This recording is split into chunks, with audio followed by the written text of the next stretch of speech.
to our coming back edition of Talking During the Movies.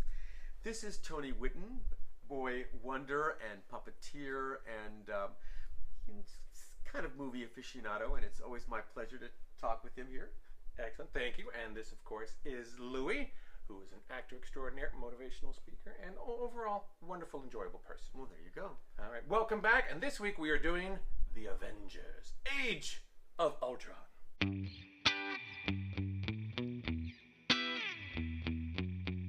It's the Talking During the Movie podcast with your hosts, Louie Gravance and Tony Whitten. You just saw it 3 hours ago? I did. I saw it just this afternoon. There was a lot going on recently, and it settled. So I'm glad to be back as a movie watching, and what a way to come back. I saw it for the second time 3 hours ago. To refresh your memory? Well, there's a lot coming at you. There's a lot. And the first time I saw it was in a packed house at 10:40 p.m., which really meant like after, just... That's a good way to do it. There was so much data I was taking in, the vibe of the crowd. See, I love that stuff. Yeah, I love going to the That's big opening nights. I have dressed up in the past for some of these midnight shows. I've never. It's for some. It's not I for wear everybody. Costumes for a living. I don't. It's not for everybody, but I enjoy the. I'm glad that I don't people always do that, but it's fun. There's an excitement. There's a crowd. I like that excitement. The buzz. Yeah. Yes. Yeah. You're not going to get that from the Dances of Wolves premiere. No one's going to dress up like that. But for a big summer popcorn movie like this, that could be a lot of fun. Yeah. Well, the crowds were different. The one at late at night on opening night, and the one the afternoon matinee on the weekend is a little different. But they were both sold out. Oh, excellent. Okay, the one I saw was at a different theater, so it wasn't quite sold out, but it was still enough people around to get that audience feel. Did you see it in 3D? I did not see it in 3D. Did you see it in IMAX? I did not. All right. I was under time constraints, so I just saw the regular one. All right. But you get the spectacle, All right. Well, what did you think? I thought it was wonderful. I actually like it better than the first one. Yeah. Wonderful. Oh, it was a lot of fun. Like you said, there's a lot going on, but I think this time it made a little more sense. Okay. They explain things a little bit better, but they don't spend a lot of time explaining things. It's like they give you just enough, keep the action going. Well, I thought the first one was a masterpiece, and it's we disagreed about that. And it was the only comic book hero film that I saw 5 times in the theater. That's all. I don't think I've seen any movie 5 times. Well, there you go. In the theater. Okay, so I see this one, and I think the verdict. A friend of mine, Christian, after he saw the showing prior to me, texted me with these 3 words: "Not a disappointment," and which doesn't sound like a huge review, but I sense that it could have been a big disappointment. I think it says a lot, because what it says to me was, for these fanboys, was we didn't expect it to be better than the first one. We just hoped that it would be worthy. Worthy is good of it. And absolutely. And to that end, it's not a disappointment. I don't think it's better than the first one. But I think it's a worthy successor, and I cannot imagine anyone between 11 and 30 not adoring it, and they'll see it multiple times as well. Yeah, because they obviously spent a lot of money on this film. Now, okay, now we're going to get into it now. Well, let's just be candid about a couple of in, things. Folks. No. Let's just be candid about in. a couple of things, which is that, they didn't cast most of these people when they were spring chickens. So there's a lot of pancake makeup going on, and in high def IMAX, you're going to see it. And you sense that they're getting okay, and they set you up for the fact that we're just about out of here. So let's make room for a lot of new great characters, because come on, look at us. We're gonna, right. It's not exactly Indiana Jones and the Kingdom of the Crystal Skull, but there's going to be natural progression. That's fine. I think Tony Stark is supposed to be an older character, and he's not Spider-Man who's a teenager. These are characters that are set up that way. Dr. Banner is not some kid. I didn't have a problem with that.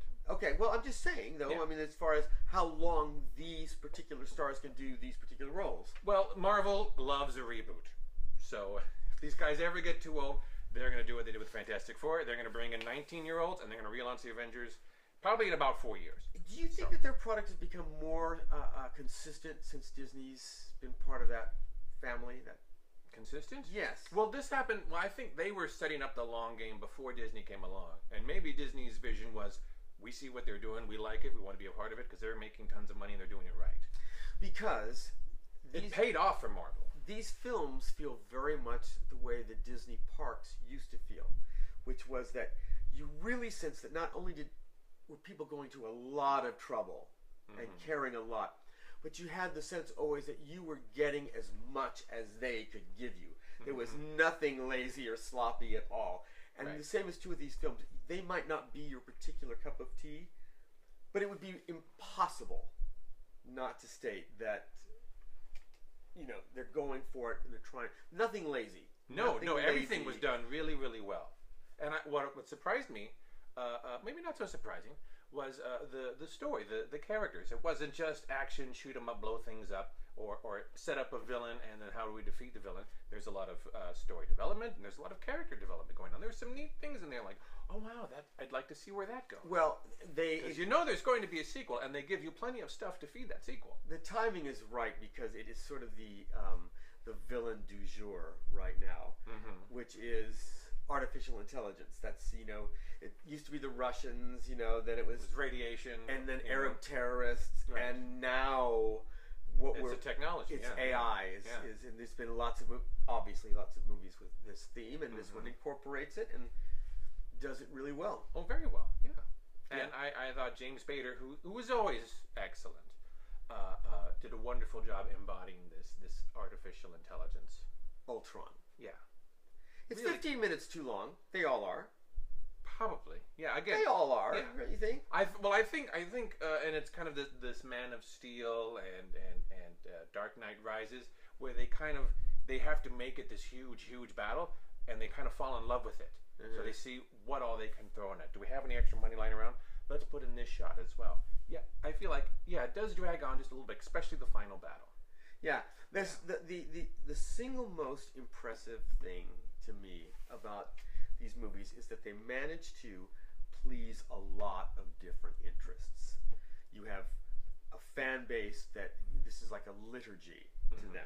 The way these characters are handled. Oh, you change the way they part their hair, and suddenly the internet flares up. And yet they're accessible to, you know, a general audience. You know, almost everyone. Yeah, they're good at tapping on what's popular.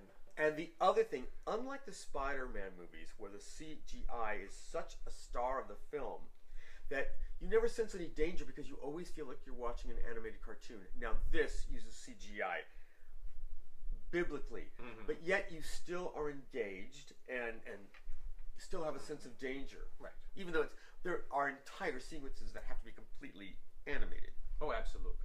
Most of the opening sequences. But see, I disagree where people disregard cartoons as, oh, I can't feel for them because I know they're cartoons. There's a little bit of that, but I think Pixar has demonstrated that just cartoons only, with no actual humans in there, can generate a lot of emotion. But danger. Do you mean if you care enough for these characters, you put them in. As long as it's true to the world that they create, you can feel danger for them. But I never think, oh, gee, Spider-Man gonna make it. You know, it's the CGI is always to the point where it just looks like a cartoon. Well, if they're doing it wrong, if it's so seamless that it's just the medium in which you're telling your story, you can feel danger for the written word, and there's no actual person, and you know you're reading a book, but you can feel danger for the characters that are created as long as it's done right. If it's done wrong, if it's done badly, or even not shoddily is the wrong word, but if you're relying on it too heavily, then what you're noticing is the storytelling technique and not the story itself, and that's just bad storytelling. There is a sequence, and this won't ruin anything, where the camera sort of goes around all of the Avengers, and they're all doing what they do at different speeds. It's a remarkable CGI shot.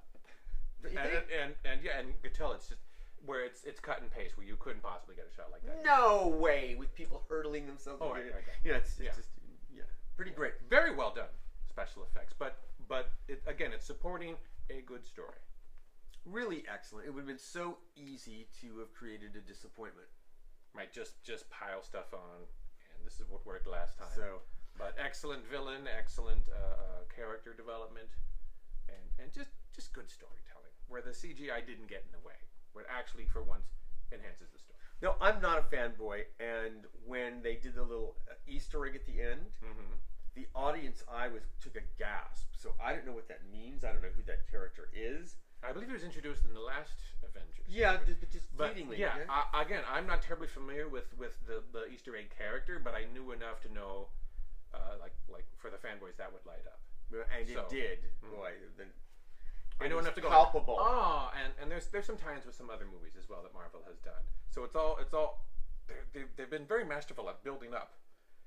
But I wonder if they're gonna just keep seeing how high they can build it up without actually like an end payoff, or is it just, well, we made $500 million, let's make Avengers 5, you know? So I think we're saying, really go see this. We can say with all confidence. Oh, absolutely, yes, we totally agree on this. And if you do get the chance to see it on the big screen with the 3D and the IMAX, it's quite good, quite sharp. There's a lot going on, so sit a little bit further back than you think you might need to absorb it all. That's true, because I've seen it twice now, once at a distance and today's second row center.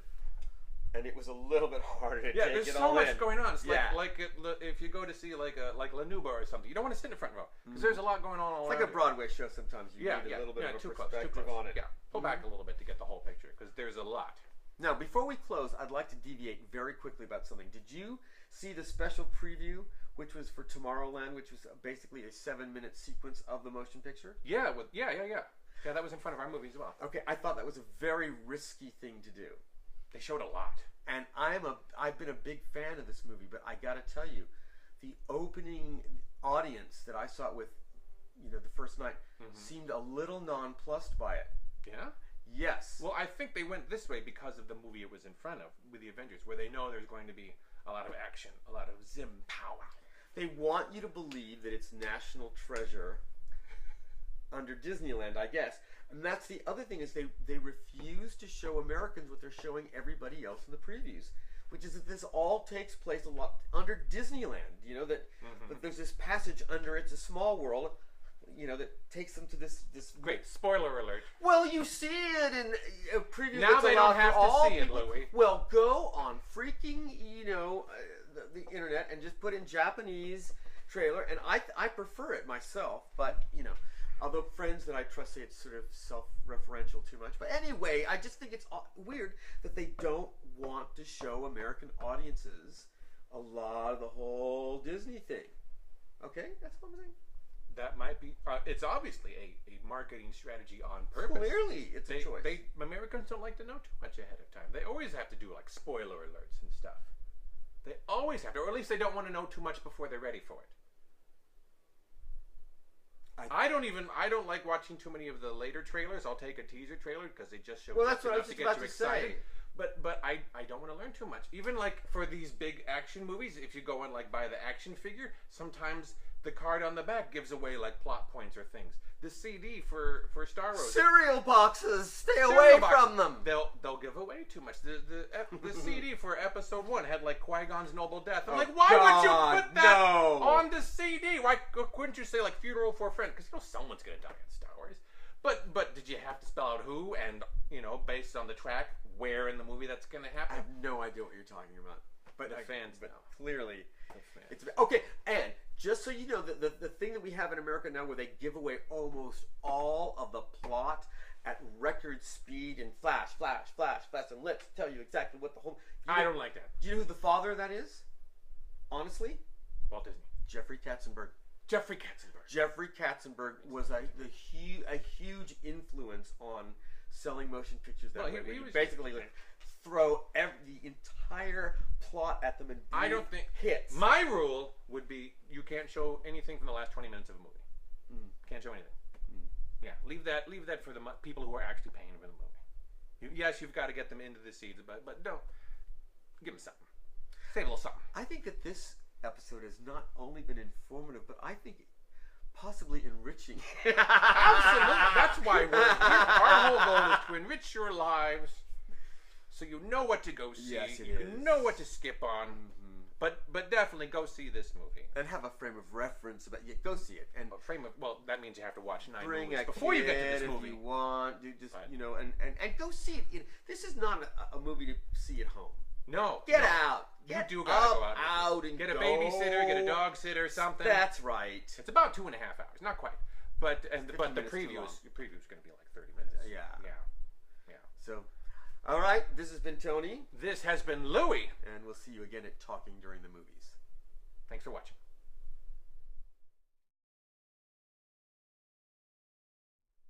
Hello, and welcome to Talking During the Movies. Here with me today is... Cut.